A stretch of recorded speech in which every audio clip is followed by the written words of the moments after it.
Hello there, lads and ladies. Welcome back finally to another manga review. Today we are doing the third volume of Kaiju Caramelise, and it's a very good read. This one's a very good read. A little bit more slow paced. You don't see much of Harugon, unfortunately, but I guess it's kind of a good thing, really, because it's starting to show more development between Koro and what's the chap's name? It's I always forget the chap's name, unfortunately. It's Shibbity Shibbity Shibbity Shoo Shibbity Shibbity Shoo A something Aikashi. Yeah, Aikashi is his name. I think I called his name Ayaka or something like that. I might be misconstruing it, but yeah, I'm not very good with names. It's faces I'm better off with, really. But yeah. So the beginning of the book kind of starts out with their relationship is budding anew. They're officially boyfriend and girlfriend. Koro is basically trying to keep herself distance from the chap because he has an idea of his ideal life with this young lass, but she kind of feels like it's better to keep the secret between themselves, like the relationship itself, basically, because she thinks it might put a damper on his like friendships and his personality and stuff like that. And he's tried to assure her that that's not the case. I'm with you for you, and everyone else can just jump off a bridge and all that type of stuff. It's not what he says, but it's the same way along the lines. If friends think like that of my relationship choices, then frick 'em, basically. And so you should really, we have our own choices in life, like who we decide to be with as friends and who we decide to be with as relationships is our different situations, basically. Um, so it's kind of like there's a picture taken of them together, basically, and she kind of panics a little bit in a certain sense. So she kind of like takes the opportunity to like run ahead like a good few meters or so, and he obviously feels hurt by this, but he kind of like relinquishes to her and says, all right, I'll try and like keep it cool, basically, for you. So he walks ahead of her, basically, to school, and everyone starts like looking at him and saying like, oh well, it must have been like fully like, you know, him hanging out with Psychotan. That's what people call her, is Psychotan, for some reason, because she's like a loner. She prefers to be alone. I don't understand why being alone is always the case, really, because these days I feel like it's more acceptable to be a NEET or a nerd, basically. So I don't know why being on your own or like being solitary is seen as like an antisocial situation. Just because I prefer my own company doesn't mean that I'm antisocial, basically. But kids are kids, and they'll always be pricks, basically. So she ends up catching up to him to give him a lunch what his little sister made for him, basically. We see a small segment of his little sister, and she's kind of hateful towards Haragon because, well, obviously, too rightly so, when her tail smashed into their building, it kind of like broke a piece of her bedroom. So even I would be a bit peeved at stuff like that, really. So yeah, she rushes on ahead to give him his lunch, and people then start to see like, oh, they're actually a thing. Interesting. And she kind of gets like daggers from the school bullies and all that stuff. The usual thing. That's when we're introduced to a new character called Rairi. I might be saying it wrong, Rairi or Rairu or something like that. I'm not so sure. I can only apologise, but I'm not a native Japanese speaker, so that's I'm just reading it as it is, Rairi, basically. So she's very heavily into makeup. She's very beautiful with the makeup on. With it off, she kind of turns into a bit of an ape. Like, that's how they draw her. Like, she's drawn kind of like how the characters from JoJo Bizarre Adventures are drawn. Like, very wide cheekbones, very heavy brown, darkish, like brown ape-looking eyes, basically, with very little pupil, like very little whites, basically. So it's a very funny image. I think I might have it here. Let me show you. The reason why she's heavily into makeup is because of a tragic story that she tells of the first boy she loved, and he ended up dating another girl because she was a model and stuff like that, and she found her own sense of beauty through makeup, basically. I know there's an awful lot of stigma around makeup. Like me personally, myself, I prefer a lady without much makeup. Like the dab or a bit of lipstick and like eyeliner and stuff like that can always improve like the look of a woman, basically. But the issue with makeup is how I'm trying to tread on eggshells here, basically. There are some that are better without it, but then there's also that stigma of like, oh, you're just hiding behind a mask, basically. That's normally not the case. There are some women that, yes, use makeup as a way of tricking people, kind of like in a catfish type of way. But then there are some women that really enjoy makeup for themselves because it makes them feel confident and gives them like a sense of personality that normally they wouldn't have if they had it off, basically. It's the same with my beard, basically. Like, I'm feeling a bit scruffy because I've got a couple of hairs here on my face that I need to shave. I haven't managed to shave recently because our boiler has been on the fritz. Like for the past 4 days it was on the fritz, and then literally like yesterday it was fixed. That was fine. I had a shower, I forgot to shave, so I thought I'll sod it, I'll just do it tomorrow. Come to find out that literally just this afternoon that the boiler is on the fritz again. So there's an error, there's like a leak somewhere. So yet again, we're gonna have to wait God knows how long for that to get sorted. We have like put in like a warning basically to the gas company so that they can come out quickly, and hopefully they'll be here by tomorrow to help sort that out and hopefully to fix the problem, because if not, then it's looking to be a new boiler. So that's going to be fun. But yeah, that's partly why I'm a little bit peeved this morning, basically. I was really quite peppy. I was actually, I mean, I'm quite peppy now, but you know, I'm just a little bit annoyed at that. So again, I'm getting off track. It's like the same with my beard, basically. Without my beard, I look very young looking, like 14, 15. I'm not joking. Like, you've seen past pictures of me. I look very young, and I'm 29, so there's something up with my face that makes me look young. But I prefer having the beard and the mustache because it adds a sense of maturity and masculinity towards my face. Where I finally started looking at myself compared to old pictures of myself when I was a kid, and then I start to look at myself and think, wow, I'm actually kind of handsome. You know, like, I'm not full of myself. I'm not like saying, oh, I'm the hottest fucker around town, but I do feel kind of handsome with it. And that's the same with these young women, basically, of today with makeup. It can be that it's a confidence boosting type of thing. So Koro and Ryrie basically have a heart to heart with each other.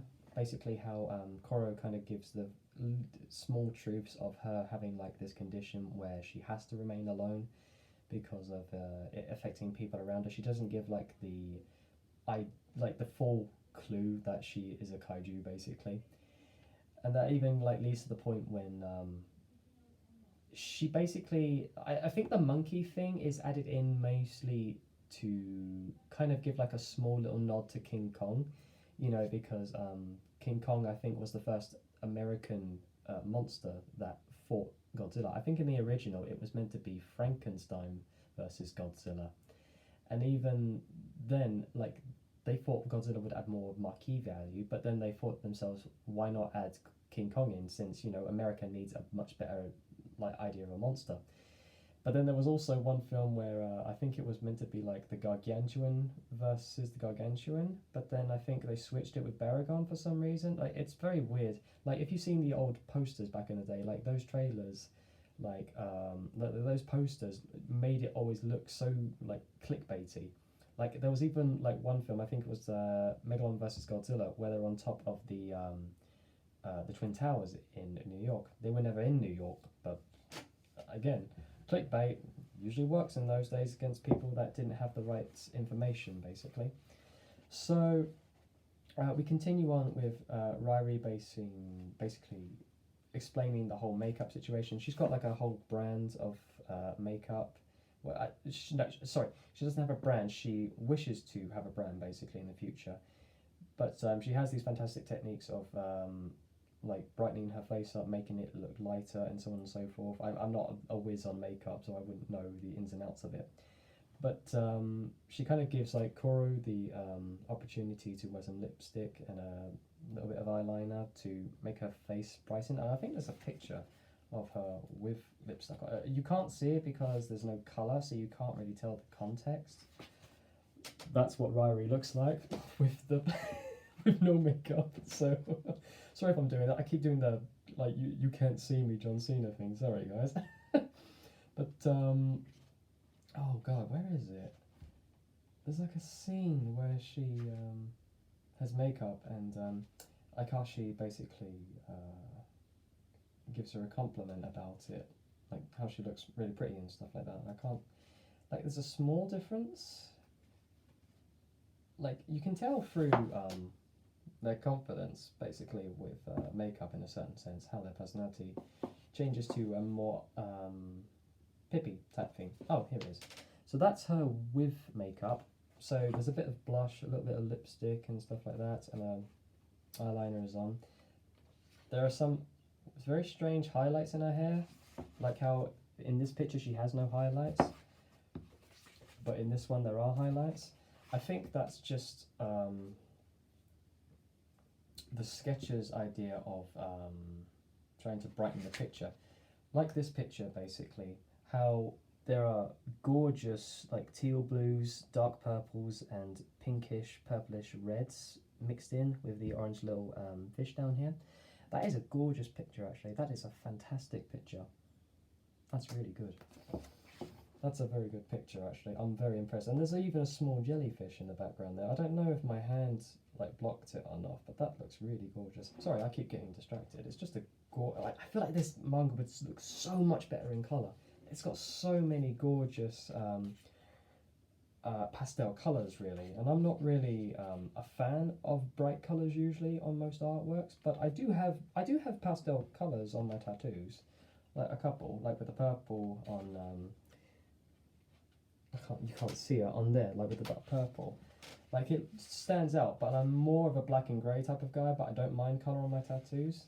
But if I had like a gorgeous looking pastel colour like that on the tattoo, it would pop very well. Like this one up here, that one is pastel, like pastel pink and purple with a little bit of yellow mixed in, so I think it would look lovely if it didn't fade so quickly, unfortunately. So anyway, it then comes to the point where Ryrie and Koro go on like a little field trip, and Ryrie ends up meeting the boy who kind of like didn't dump her, but kind of like talked smack about her, like being in a comedy duo of like hitting her on the head with a banana and stuff like that because she would act like a monkey for some reason. We all do stupid shit when we're in school just to gain some sort of attention or friends and stuff like that. And also there's a nice little bit with Koro where she holds the lipstick close to her that Ryrie gave her as some form of confidence, because after Ayakashi basically gives her like the go-ahead of saying like, oh, like you're very cute with a little bit of makeup, doesn't change your personality overall, and I fell in love with your personality. And she even like says like, if I was a blob, would you love me? And obviously he said, well, no, I wouldn't. That is before if I knew you, but now that I know who you are as a person, then of course I would. No problems whatsoever. That's the small problem that women do with men, which is kind of strange, how they kind of give these impossible scenarios. So it's kind of like, you know, oh, would you love me if so and so on and so forth, basically. That's basically a shit test to see whether or not if you are, one, listening to them, two, willing to at least try to be within the same image of what she's expecting, and three, undoubtedly give her the proper honest answer that she's expecting. It's that feel-good Kool-Aid that an awful lot of women like to hear, basically. Now, I'm not saying that you shouldn't like say nice things or compliment your partner. You know, I feel like it's the same with both sexes. Both partners should get considerable compliments when it's needed, basically, and when it's earned, basically. And I know I'm saying that like as in say, oh, shouldn't earn it, but then again, we're in a modern day society where like women get compliments from all around them basically, and men always are the ones that have to put their foot forward first and ask the girl out, because then you're seen as not attractive. Like a girl can ask a guy out, but it's not the same basically. A guy's attractiveness is in his assertiveness and in his confidence basically. If a girl did the same thing, she would seem too forward in a certain sense. You know what I mean? It's the small little nuances of it basically. I'm not saying that all women that basically ask men out are forward. I'm just saying that you start to think like, oh, she's very confident. Why is she confident? Then you start to think into it too much.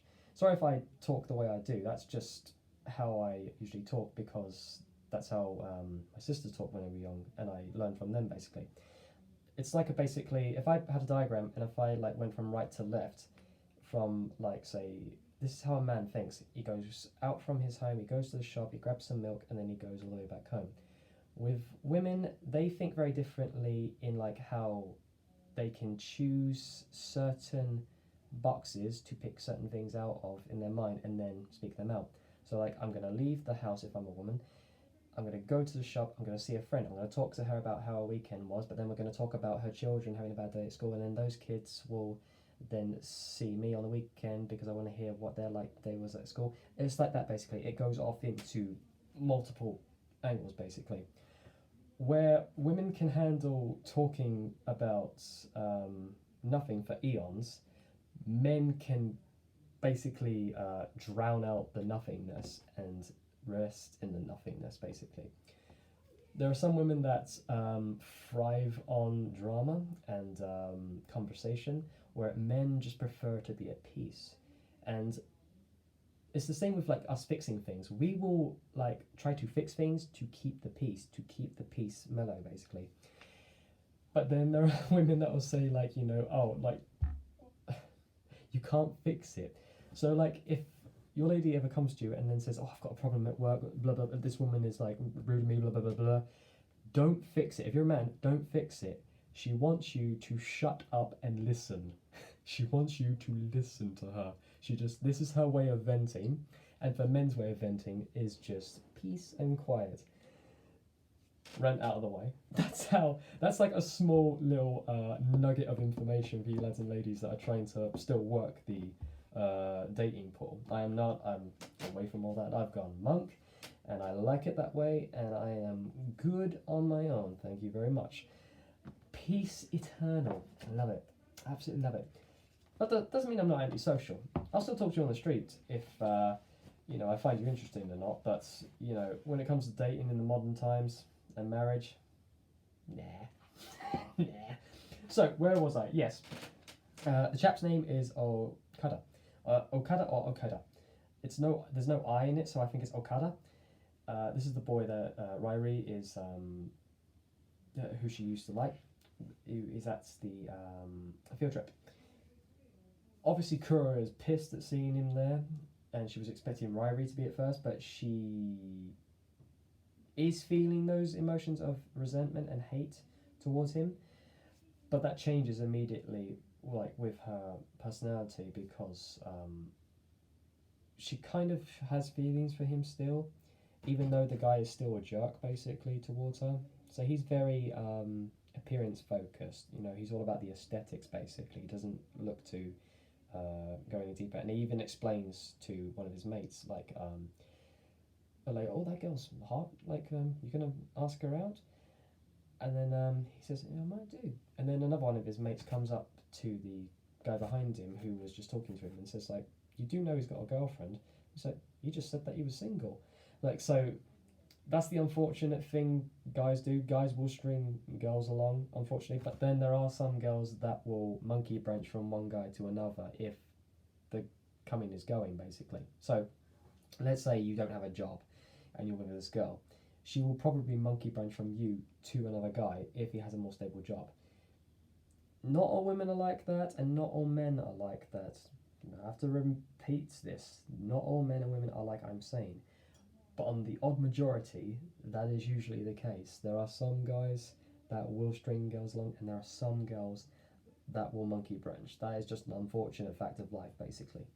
So Koro basically sees Ryori, like she tries to tell her like, don't put all of your eggs into one basket. He's still the guy who spoke smack about you basically. Ryori does keep hold on this information, and he says something to her on the boat where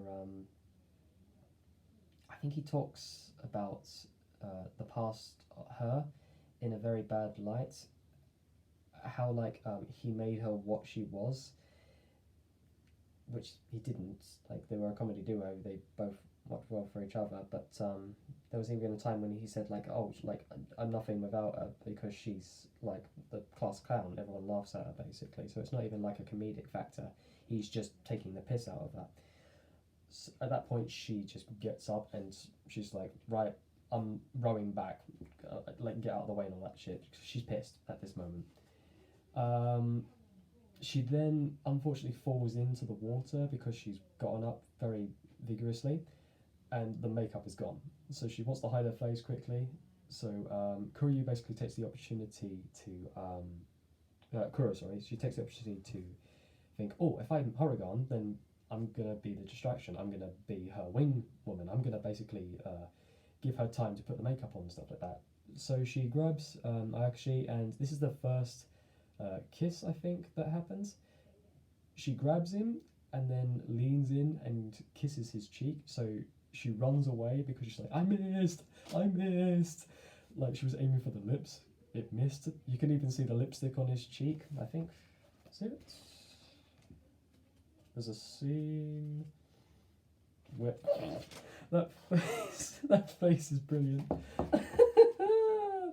Monkey boy, monkey girl. It's so good. I'm sorry, it's just so funny to me. But yeah, that's her leaning in for the kiss. There's the lipstick mark, and then she dives into the water to go after Ryuri, and she's able to basically distract the crowd long enough, but then there's a problem. There's a guy stuck on a tree that's about to fall into the water who can't swim. So as Harugan, she has to try and catch him. She can't get there in time because Ryuri's already interrupted and caught him in midair, does like a little monkey flip in the tree and then lands with a big thud basically. I'm honestly not surprised if she ends up as a kaiju, and she is more than likely King Kong. I think that would be pretty funny to see, but also a nice little throwback, rather than just a little hint of her like looking like a monkey, which I think kind of takes the piss out of some women, because there are some women that look beautiful without makeup, but then there are some that look very much better with makeup, but then there are some that just do too much, and I'm getting into like facial reconstruction surgery that just ruins a face. It was like my friend had the same issue as well. Like she had a boob implant once, and I don't know why she did that. She had very nice boobs. She had very lovely breasts, but she was not happy with herself. But then when she got them done, there was an issue with the surgery. So she had one that was fine, but the other one blew up like a balloon. So she wasted her money, and then she just regretted it for the rest of her life. So you just think about your options before you do the certain action, basically, and learn to live with the regret you're going to make, basically, rather than just this whole YOLO shit, basically. Think first, basically. So then there's this last situation where Ryuri basically puts the makeup back on her face, and the girls basically form around her as to say, like, you helped me find a confidence with myself to be alright with using makeup, you know, that it's not for boys and not for anyone else but for me, basically. And that's lovely to see, basically, rather than like girls wearing makeup just to impress boys to like get a foothold in a relationship. It's more about for themselves, basically. I feel like more women need to have that self-confidence and self-independence where they don't have to rely on people to help them get their way in life, because times are changing and modern times are happening where more women are in the workforce, and it's a good thing. So it would be nice to get more women in like STEM field research, you know, and stuff like that, but an awful lot of them just choose not to, basically, because of the dangerous jobs and stuff like that. which most of those jobs are mostly more taken up by men, and then they wonder why the wage gap is still very in one side. It's because men prefer to do more dangerous jobs, basically, because of the higher pay and stuff like that. And then there's this one little situation where Okada kind of gets what he's coming to him. Like Harugan picks him up by her tail, and then she's about to fling him into the ocean. Right before Akashi stops her and says, like, I don't want people looking at you like in a bad light. I don't want the press getting a hold of this and looking at you in a rough way, basically. So she relinquishes and puts him on a tree somewhere, basically, or drops him, I should say, in the tree. I think it's a tree. Nope, she drops him like in the shallow ends. Yeah, she drops him in the shallow ends. And then she gets like the confidence in herself to move up to him and like place her face on his head, so kind of like in a weird kiss motion, I suppose. It's a very strange image. And then she like roars out of excitement. She starts talking to herself within her mind. She's basically saying, I'm going to completely compliment myself because I've done well today. And so you have, my dear. And then there's like a small little message segment on Yahoo where there's a little article that says Guy kisses Harugan, an in-depth look at the mystery of this Kaiju prince. So now he's basically got the name Kaiju Prince. That is probably going to spark some interesting little instances later on down the road with other Kaiju followers and stuff like that. And that's where the book ends. It's a very good book. It focuses an awful lot on the misconstruedness of makeup, how some people see it as like a false mask women wear, or it can be seen as a way of boosting one's sense of confidence in a certain sense. So makeup has been around for eons, basically, and it's the same with fashion, basically. If you like use a particular clothing brand, then that's just another extension of your personality, an extension of your confidence in a certain sense. So I feel like there needs to be some leeway between the people that say, oh, like makeup is just there to trick other people, and just accepting that it's a part of the female fashion brand, basically, like how perfume is used to accentuate one's scent. Like, it's not meant to replace it, it's just meant to be there to accentuate it in a certain sense. Kind of like how a dress fits a woman's body perfectly, or how a tux makes a man's chest more wide, or makes him look more sophisticated, or how glasses make one look more intelligent or nerdy. It can go one way or the other, depending on the person. Beauty's in the eye of the beholder at the end of the day. So, to take a nice, lovely lesson from this, just do what makes you feel good. As long as it's not hurting anyone, and as long as it's something that makes you feel good about yourself and makes you feel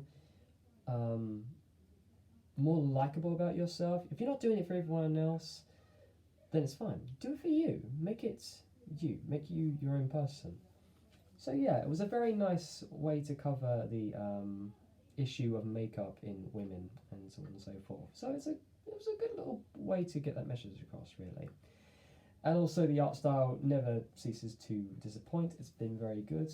And there were some segments where there were some instances of colour.